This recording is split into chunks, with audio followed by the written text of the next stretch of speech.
Yes, I didn't mean it. Apologies for the shout.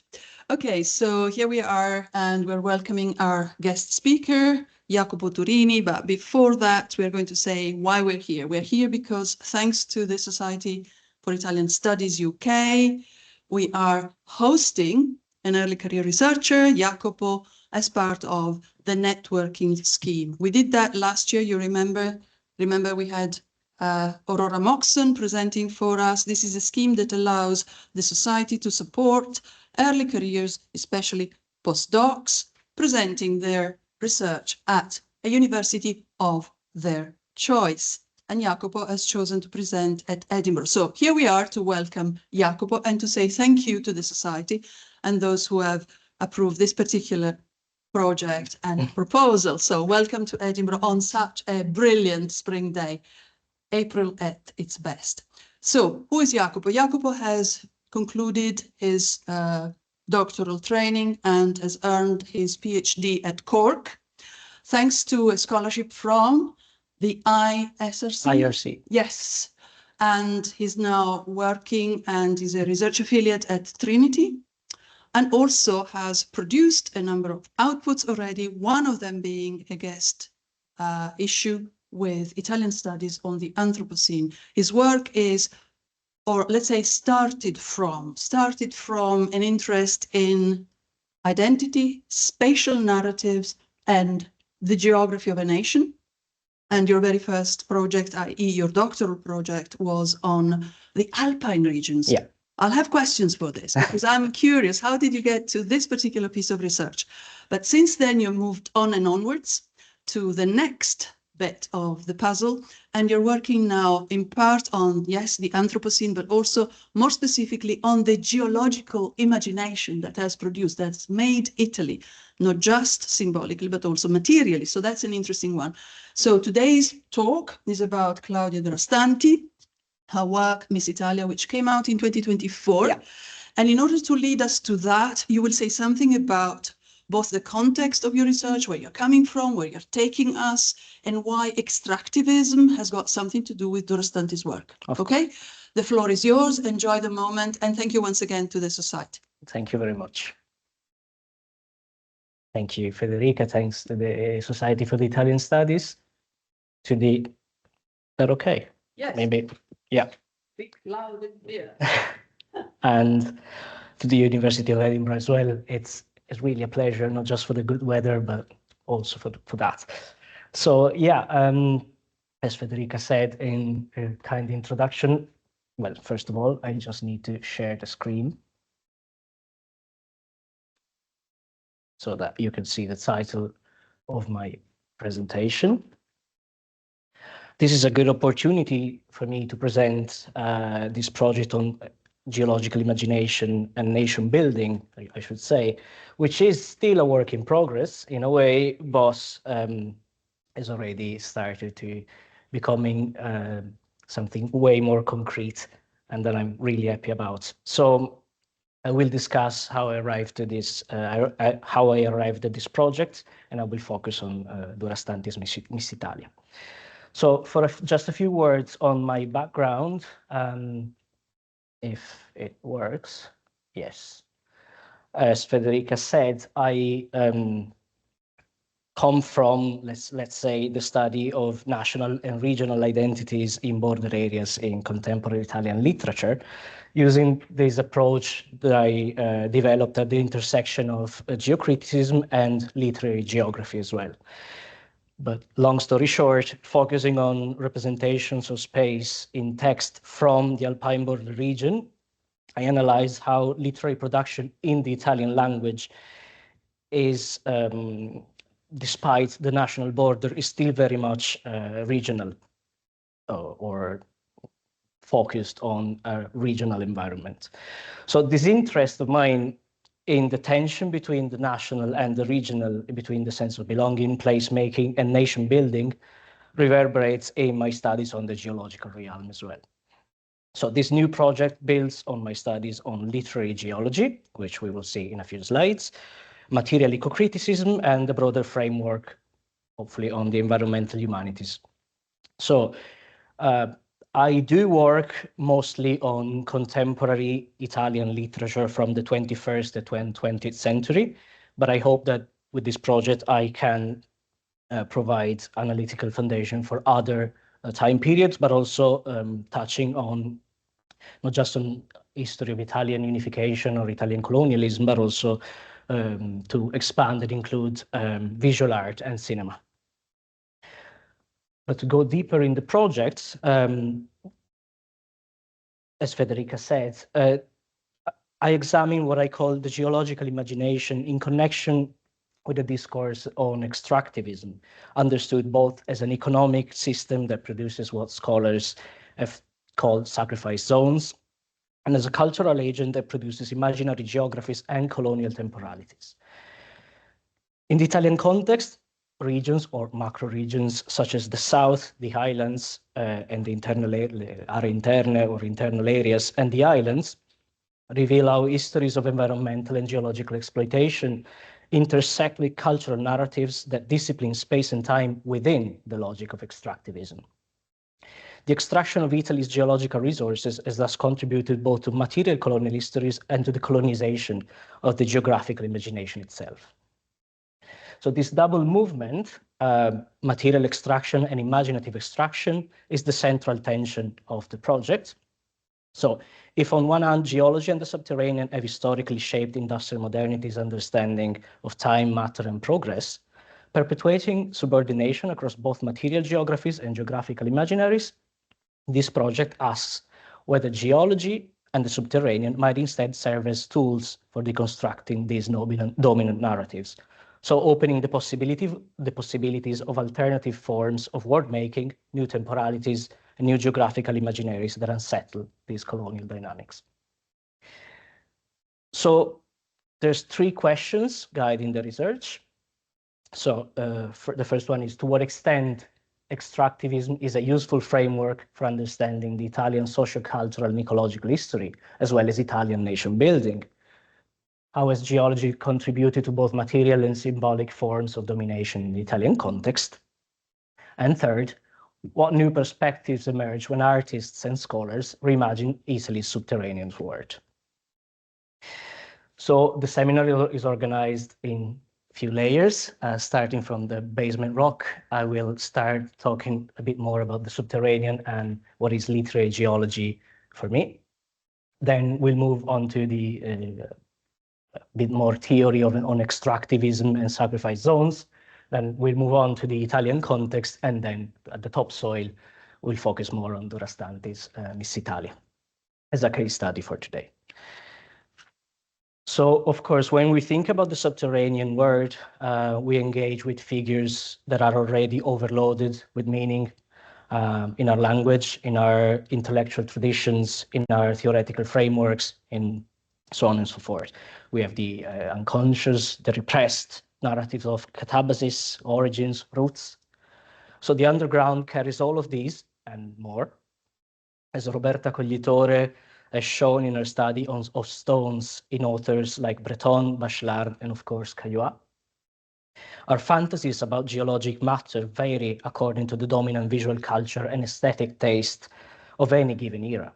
In the cultural climate of the Anthropocene, the subterranean increasingly serves as what Nicolas Caffay has called a guiding metaphor for interpreting climate crisis and anthropogenic change. So similarly, in her subsurface, Karen Pincus studies the forms of representation and conception of the subterranean, so identifying various functions, a projection of cultural desire, an engine of extractive capitalism, a site of sequestration, but also a temporal fracture that destabilizes anthropogenic surface logic. So in short, a site where colonial categories are both enforced and potentially undone.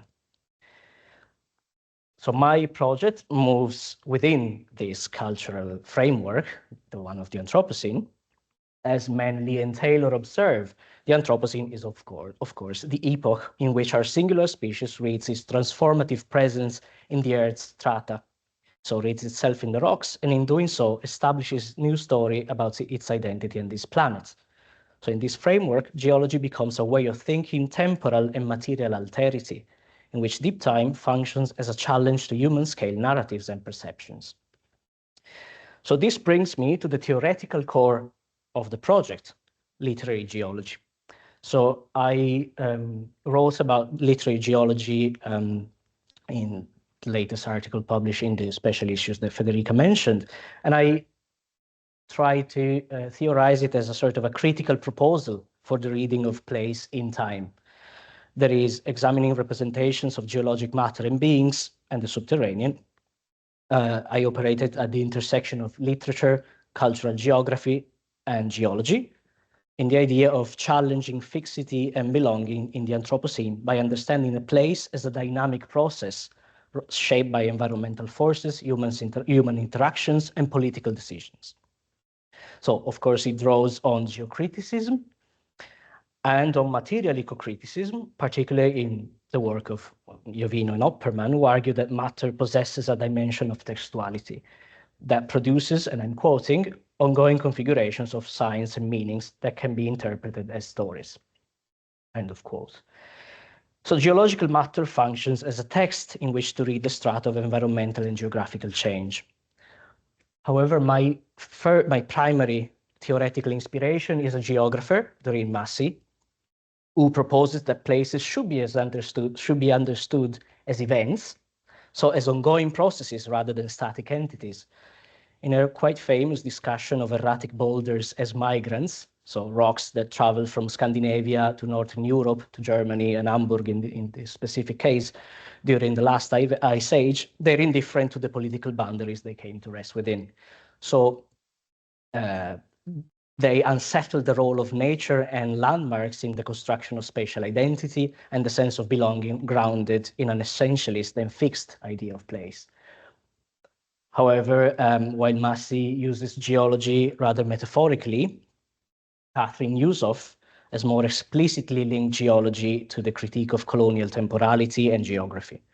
In her books, A Billion Black Anthropocene or None and Geologic Life, which has been published a few years ago, Yusof argues that the Anthropocene is not a universal human story, rather it's built on the long history of Black and indigenous dispossession, forced labor, and extractive violence. So modern geology shapes our idea of time and thus dominant imaginaries of the earth itself. So it emerges through racialized practices that turn certain lives into mere matter. So for Yusof, challenging colonial geology means recovering alternative imaginaries of place in a broader critique of wise Western discourses on origins, species, and extinction as well. As I started working on poetry initially to talk about literary geology, so specifically on the work on the Swiss Italian poets Fabio Pusterla, I'm also heavily in depth with David Farrier's Anthropocene poetics and the concept of thick time.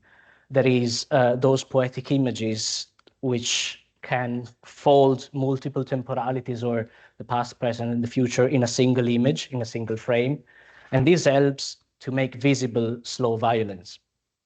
And that is why he mentions, talking about slow violence, that is why he mentions the concept of sacrifice zones.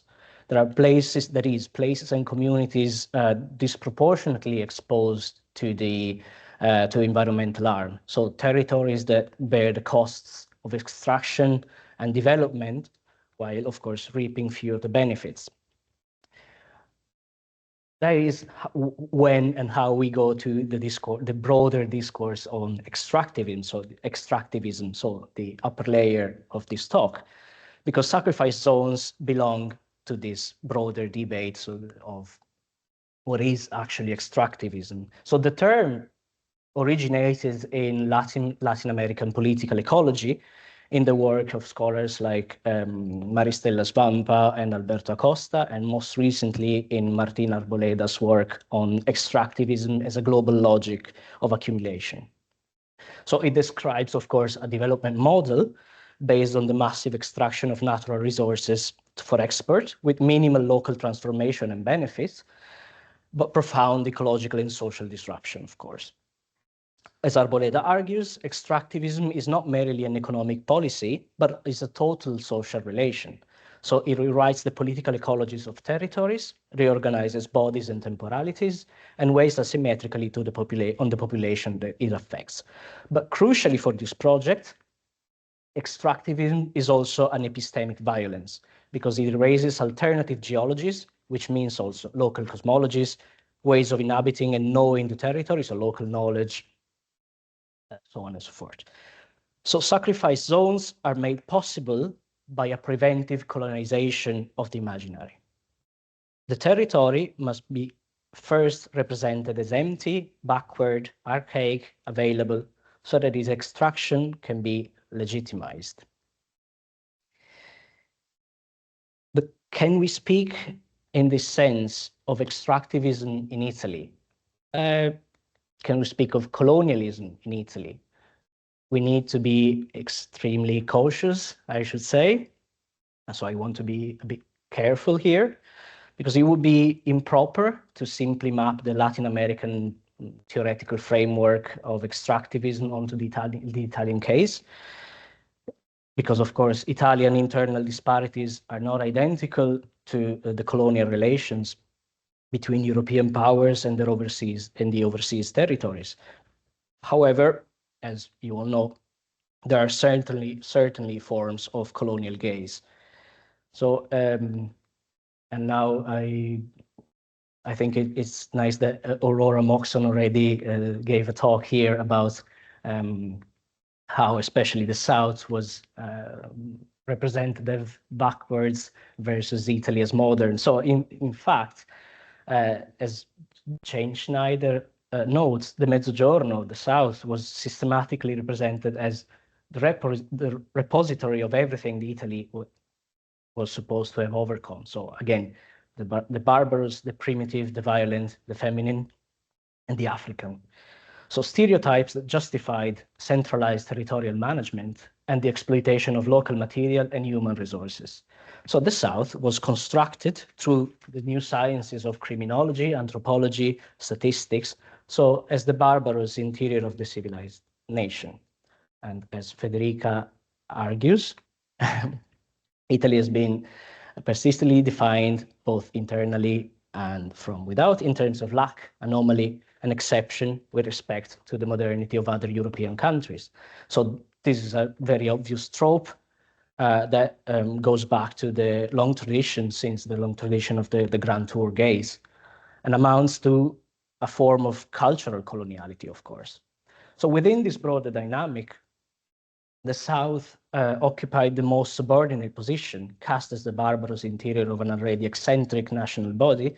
It became the ultimate site of imaginative and material extraction, a literary object, which fixed, circulated, and consumed before it was even an economic subject.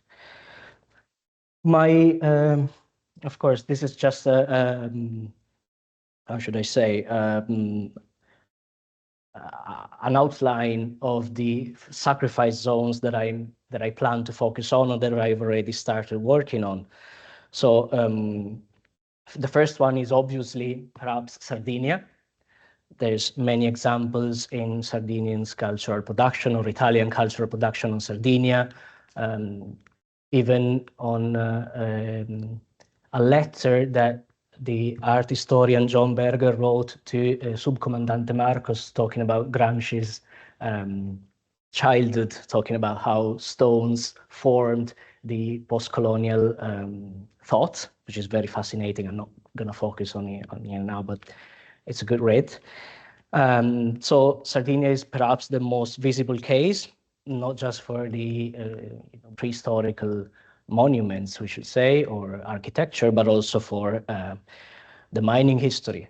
The Sulcis Inglesiente district, which left communities with contaminated soil and water, elevated disease rates, and economic abandonment. And I also want to mention the American bases and the subterranean explosions. So Sardinia is clearly an area I plan to focus on. I already set my interest on a few documentaries in this sense. In terms of the highlands of the Aree Interne, I'd like to mention the many mines and quarries that are visible in Italy, that you can find in Italy, especially in the Apuan Alps with the marble extraction, but also the asbestos quarry in Balangero, close to Torino in Piemonte. And it's quite common to find in 21st and 20th century literature text on related to narratives of labor and social justice. So it's quite an active area in terms of cultural production. And the last area, which is the one that I'm going to focus more on today, is Basilicata, as the area of the south, which, as you may know, contains the largest onshore oil extraction site in Western Europe, the Val d'Agri, operated primarily by Eni, and it's often dubbed as the Texas of Europe for this. It was also dubbed as the Ireland of Europe for emigration, and then the Texas. So the promises of development and employment have largely gone unfulfilled in Basilicata, and communities still face groundwater contamination and seismic risk. And I'm focusing on Basilicata because it's at the core of Durastanti's Missitalia. So just a few words on who Claudia Durastanti is. I would say that she is one of the most significant voices in contemporary Italian literature as of today. She was born in Brooklyn in 1984, but she then moved back to Italy. And she's widely recognized for La Straniera, which has been translated, I think, for Fitzcarraldo as Strange as I Know, but I'm not sure. I also mentioned that she was the Italian translator of Staying with the Trouble by Donna Haraway, and which I guess it's an important note for the novel that I'm going to analyze in a few slides, because she clearly had an influence in this. And she was also the co-founder of the Italian Literary Festival, Italian Festival of Literature in London. But going to Missitalia, I should say that since La Straniera, Basilicata, which is her parents' region of origin, where she returned to live after Brooklyn, has been central to her work. In Missitalia, it becomes a structural ground for an inquiry into the relationship between region and nation, and into the decolonization of representations of the south of Italy. So the novel extractive and hierarchical relationship between nation and region is organized around oil. Extractive geology gives shape to both the novel themes and its architecture. The novel, and I've got clearly a passion for the geological layer here, but follows three main protagonists, three women, Amalia Spada, Ada, and A, across three different temporal planes that together trace the region's identity in relation to the spaces and times of the nation. The first part, which is the longest, it's an historical novel set during the final phases of the Risorgimento, when Basilicata was a famous land of brigandage, refractory to national unity and impositions of progress. Amalia Spada, the protagonist, is surrounded by four interesting figures of young women or girls, Rosa Spina, Amanda, Mena, and Elisabetta, who are abandoned by their families, called Amalia Spada Madre. The second part, Acqua Sporca o Detesti Sopravvissuti, is set in the 1950s, when Basilicata was simultaneously the subject of anthropological studies on magic and archaic rites, and the site, of course, of Italy's first oil extractions. Ada's first-person narrative draws on the registers of both the Bildungsroman and the spy novel, while the third and the shorter section, Siamo stati felici nel futuro, which is also in terms of, you can see that if the first one is longer, there's a progressive rarefaction even in the use of language, not just even in the vocabulary and style, but we won't really have time to talk about this. Anyway, It's a sort of a low-intensity science fiction, and it's set in the near future on the moon, because Basilicata, destroyed by induced earthquakes aimed at extracting the last oil reserves, has become a spaceport now, connected to the moon, to the actual moon, in which the protagonist, simply named A, reflects on the meaning of the end. So a word which is banned in the new lunar extractive colonies, symbolizing the refusal of cessation and the infinite cycle of resources and waste. As A flatly observes, non c'è nulla che conosciamo, andiamo, eseguiamo, estraiamo. So there is nothing we don't know. We go, we execute, and we extract. So in all three parts, petroleum structures the novel's time and architecture, discovered in the first part, extracted in the second, and exhausted in the third.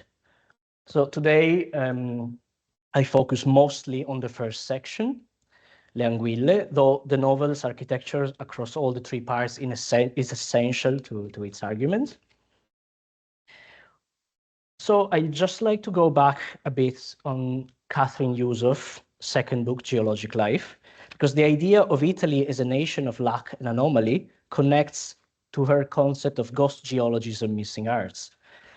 Ghost geologies refer to the absent present histories of extraction, violence, and racialized labor that haunt contemporary understanding of the Earth, invisible within official geological narratives, yet continuing to shape the ground beneath our feet. Missing Earths refer to the worlds, lands, and modes of relation destroyed or rendered impossible by extractive colonialism. Lands made uninhabitable, ecosystems erased by mining, cosmologies, again, violently interrupted. So for Yusuf, the geological subterranean is a site of persistent tension, one in which suppressed histories, and I'm quoting, speak to other cartographies, end of quote, that is, to the possibilities of other ideas and representations of the world. This concept of missing arts allows me pretty easily to illuminate the title, Missitalia, which of course is not even, there's a clear play with the beauty context in Italy. I should say that is actually closer to this concept of missing arts, because the word miss, of course, carries multiple valences.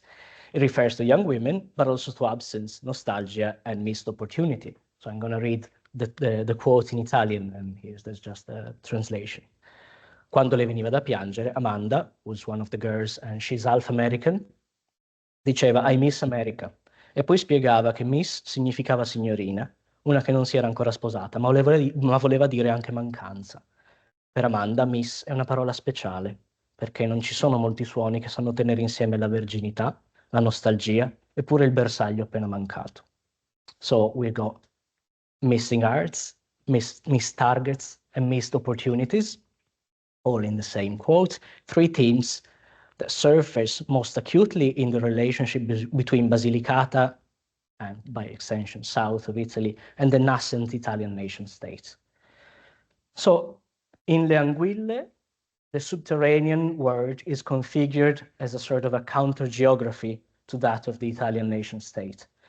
The house of Amalia Spada, which is the main focus, the main setting of the novel, at least the initial, is described as a mausoleum of caves, a fortress of stones and clay that stands in the Badlands, in the Calanchi, of the driest and most barren part of the Val d'Agri. In this house, well, Amalia Spada built this house and uses it to, shelter travelers, stragglers, deserters as well, in its underground caverns, where human and artificial relics and rejects accumulate over time. Counterposed to the chthonic, we should say, place, stands the new textile factory designed and built by the local landlord, the factory which never really existed in the history of the Val d'Agri, in the actual 19th century at least, transforms not only the landscape, but the very lithic composition of the people who inhabit it. So throughout the novel, Durastanti consistently equates the Basilicata's geological strata with the corporeality of her characters. Bodies are subjected to the same processes of classification and exploitation as the land itself. So this quote from the landlord said that to design the factory means devising a new ecosystem. Human beings are not merely warm or cold bodies, they are hazy, sidereal, torrid, humid, and arid. So we've got these material or geological adjectives to the human body. But the subterranean becomes a space of resistance, like a counter-geography that refuses homogenization, embodying those ghost geologies, again, that gesture toward alternative imagine.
Hi, apologies to interrupt. I don't know if you can hear me, but online we can't hear anymore. I just wanted to flag that. Sorry, Jacopo, for the interruption. But if you can hear, can you please turn the speaker on or something? Because I think it's off, or we can't hear anyway online.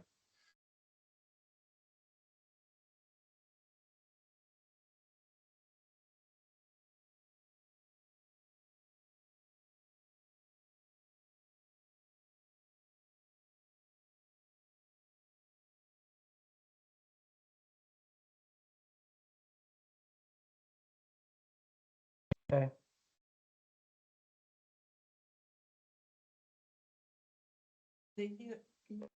Okay, can you hear me now? Yes, thank you, Jacopo. Sorry. Oh, no problem. No, thank you. Thank you. Okay. I didn't touch anything. Like the camera is still fine. Well, what did you miss? Probably the best part. I know. Thanks, Andrea. And so I don't know. I was telling about the story of the stone that is introduces the topic of value given to the territory and also the history of the territory of Basilicata, which well, value is also very much connected to the idea of waste and to the idea of extraction itself, the cycle of extraction. So materials that are maybe worthless for some, they're actually used as natural resources all the time. This is what connects most the first and the third part of the book. And in the second quote here, the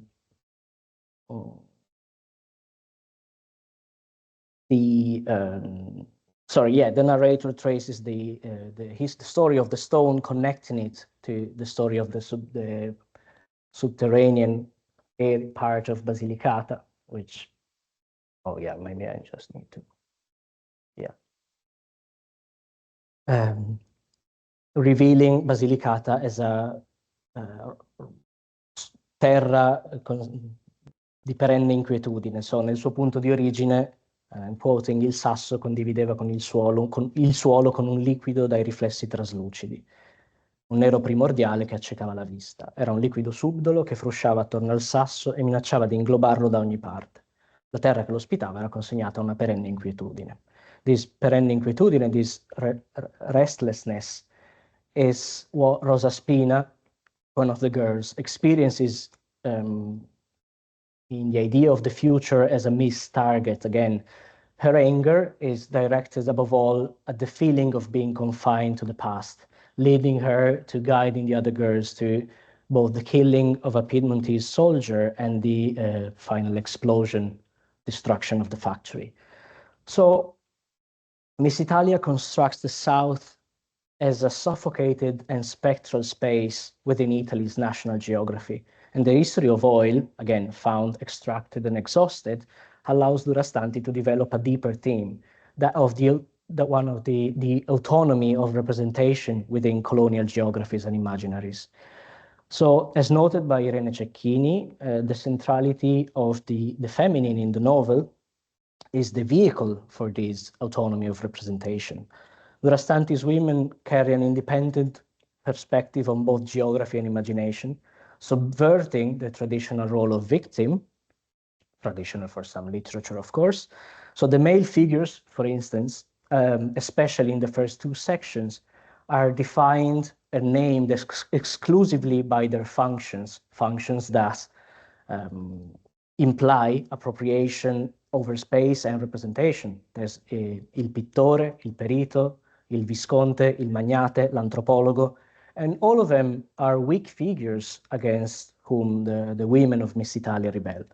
So at the end of the first section, Rosa Spina writes a letter to the Visconte, which is very clear in itself, that says that avete stabilito da gran signori che potremmo fare parte della storia solo attraverso il passato. Per sederci alla vostra tavola dovremmo diventare simboli e farvi le magie. Guardateci, baciateci, la nostra povertà vi darà di che sfamarvi. Venite a prendere i nostri vuoti, riempiteli con le vostre fantasie. Dipingeteci, saremo i vostri selvaggi, colonizzateci, depredateci, amateci. So the patriarchal and the colonial gaze, figured here as a literary, painterly, and anthropological operation, has produced the South again, and by extension Italy, as a literary object. So what confines Basilicata to an eternal past from which the future is withheld is the violent imposition of a single conception of time, that of progress. So the moon, which dominates the lovely cover of the novel in gold, operates as Basilicata's mirror, simultaneously a symbol of alterity and conquest, a frontier territory with its extractive colonies and a residue form, and this is one of the theories of the formation of the moon in the novel, as the enormous compaction of other waste. So in this sense, Missitalia is a novel about the South, and again, by extension, the whole of Italy, we could say, within the logic that produces sacrifice zones wherever extractivism goes, from the Val d'Agri to the lunar surface. The cycle, again, of discovery, exploitation, and exhaustion repeats. So, in its continuous equilibrium between the superfluous and the functional, the novel can be read as a reworking of the Italian Southern question, and literature as well, in a sort of an anthropocenic key. It's too early for this slide. Anyway, Missitalia is a novel that easily answers to the questions that guide my project, because extractivism is clearly an obvious framework for Italian sociocultural history here, because it reveals the colonial logic that has operated through Italy's modernity. Geology has contributed to domination both materially and symbolically, and the novel Geological Imagination suggests an awareness of what was possible before it was made impossible, of course. So a residue that the subterranean preserves, and that literature or other cultural production can perhaps bring back to the surface. So the subterranean is the material site where alternative geographies were buried and where they may continue to speak. Finally, going to this slide, my first studies point to a few, I don't know if I should say findings, but surely directions across the initial corpus of that I started reading. So again, a perseverance of regional identity claims rooted in local history, local knowledge, or local geologies, asserting a sense of place that resists, in a way, absorption into national narratives. Again, these local ecologies asserting themselves against this, making visible the environmental cost, the slow violence that extractivism externalizes onto peripheral territories, going probably from a more history of literature, literary history perspective. We can point out a sort of a self-conscious Anthropocene, or signs of a new political and ecological awareness in contemporary, well, I'm talking literature here, but we could say also cultural production easily, registering geological time as a challenge to the temporality of progress. And in the end, some alternative temporalities and spatial imaginaries challenging, again, the nation-state framework. So the subterranean, the archaic, the spectral as resources for world-making rather than signs of backwardness. And to really conclude the presentation, the next steps and outputs here are, of course, continuing collaboration with Federica Pedreali here, but also a seminar at Trinity College Dublin on the 8th of May. I'm going to talk about the asbestos quarry in Balangero through the art and the film of Miko Rubini. Then there are going to be a couple of study days in France, in Montpellier and Marseille in October and November, talking about geology in Italian literature, especially in Italian poetry. And I'm serve on the, I'm one of the co-organizers of this. And that's it. Thanks. Thank you very much.